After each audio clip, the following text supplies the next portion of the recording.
Olá a todos, meu nome é Emerson Macari, eu sou professor do mestrado e doutorado em administração da Uninove e também estou diretor deste programa. Hoje vou dar continuidade aos vídeos que nós estamos fazendo aqui, que é nada mais prático do que uma teoria. E nesse caso de hoje eu vou trabalhar a questão do sistema de avaliação da AACSB dos Estados Unidos. Então, nessa pesquisa que eu fiz, o que eu quis descobrir? No caso, é como funciona o sistema de avaliação de cursos de pós-graduação, stricto sensu, em administração nos Estados Unidos. Então, essa é a questão que me motivou a estudar esse sistema. Então, o que acontece quando você faz uma pesquisa e você quer ver na prática o que lá está sendo pesquisado, sendo usado também.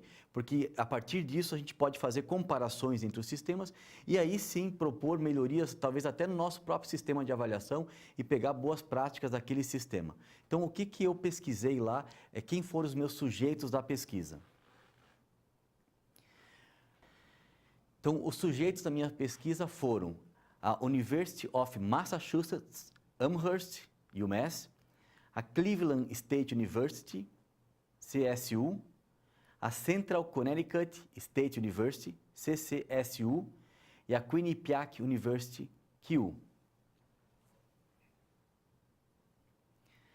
Então, como é que é o sistema de avaliação nos Estados Unidos? A gente sabe que o sistema de avaliação norte-americano, ele tem características bastante próprias, sendo um dos sistemas mais autônomos que existem. E outra coisa importante nesse sistema também é que lá nos Estados Unidos, as universidades, elas são consideradas no ranking das melhores do mundo, elas estão povoando os melhores estratos. Então, entre as 20 melhores universidades, boa parte destas 20 são dos Estados Unidos. Como é que agora funciona o sistema, então, de credenciamento da AACSB para um programa de pós-graduação nos Estados Unidos?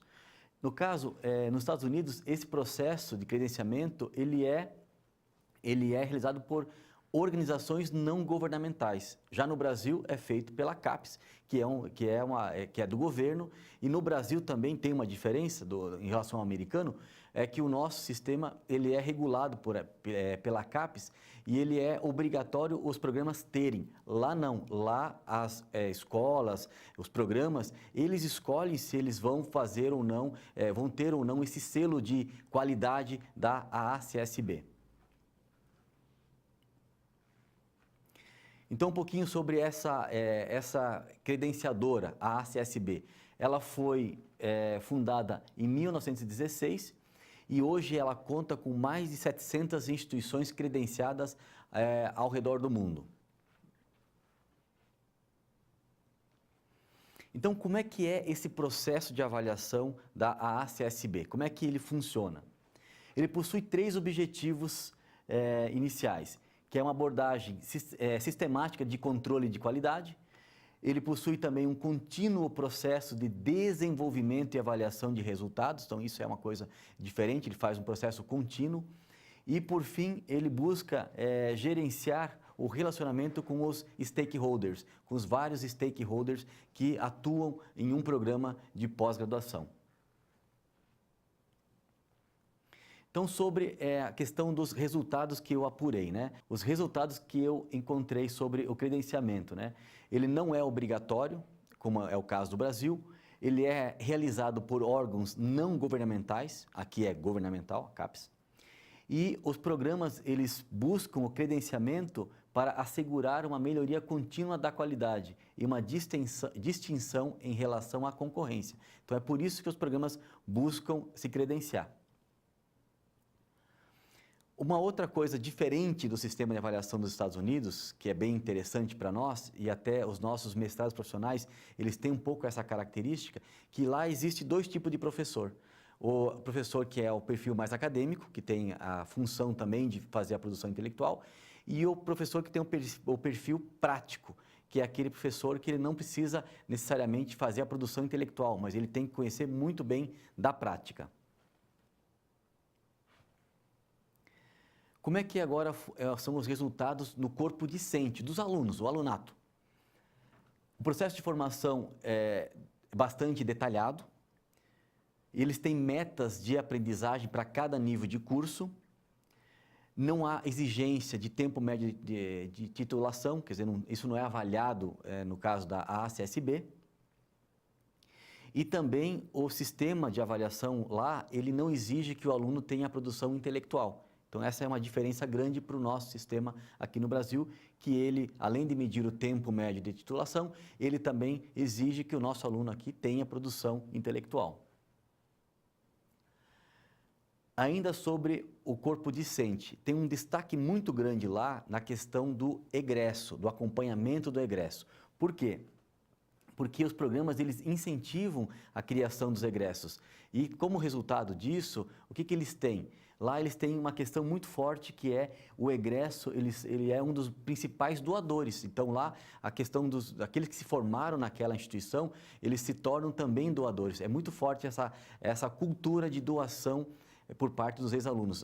Haja visto, Harvard, por exemplo, tem um grande caixa que ela recebe anualmente dos seus ex-alunos, que eles investem, colocam dinheiro lá como a título de doação.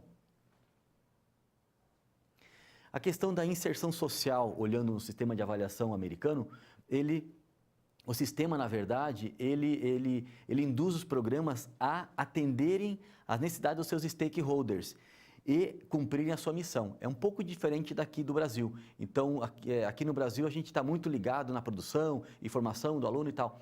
Lá não, lá eles têm que cumprir a missão do programa. Então, se o programa estiver numa região que é industrial e tal, ele precisa cumprir aquela missão. E por isso que ele vai ser avaliado. E não necessariamente se ele tem lá uma produção intelectual muito alta e tal. Então, ele vai ter que cumprir a sua missão e atender os stakeholders, que é toda a comunidade, a sociedade, quem influencia e é influenciado por esse programa. E também outra questão, o sistema da ACSB, ele é bem utilitarista, ele está bastante voltado à formação de recursos humanos, no caso, a formação das pessoas. Um outro ponto também agora sobre o próprio sistema de avaliação, ele tem uma diferença em relação ao nosso brasileiro, que ele é bastante qualitativo. O nosso da CAPES, ele é bastante quantitativo. Só que isso, os coordenadores também, eles reclamaram, quando eu fiz lá a pesquisa, que por ele ser muito qualitativo, ele dá muita margem para interpretações e ele não é muito, no caso, ele não é muito transparente e tem uma questão política forte, então, nessa questão do credenciamento, bastante forte. E também lá eles não possuem, como o nosso aqui tem, a questão do ranqueamento. Então, por exemplo, um programa ele é credenciado, tem lá o selo da ACSB e está dentro do sistema de avaliação, tudo bem. Ele não é um programa nota máxima, no caso no Brasil, nota 7 e tal. Ele é credenciado ou não é credenciado. Então, é um pouco diferente. Essa questão que tem lá do credenciamento, e quando eu perguntei sobre a questão também do ranqueamento, não é unânime essa questão. Então, alguns coordenadores entendem que é importante ter ranking para poder mostrar a qualidade do programa, enquanto que outros acham que isso não é o importante, e sim é importante ter o selo de qualidade. Então, existe essa questão dentro do sistema da ACSB. Então, muito obrigado e espero que tenha sido útil um pouco mais esse conhecimento do sistema de avaliação da ACSB e como a gente pode aprender com ele para até melhorar o nosso sistema ou a forma que a gente enxerga um curso ou a gente gere um curso aqui no Brasil. Então, muito obrigado.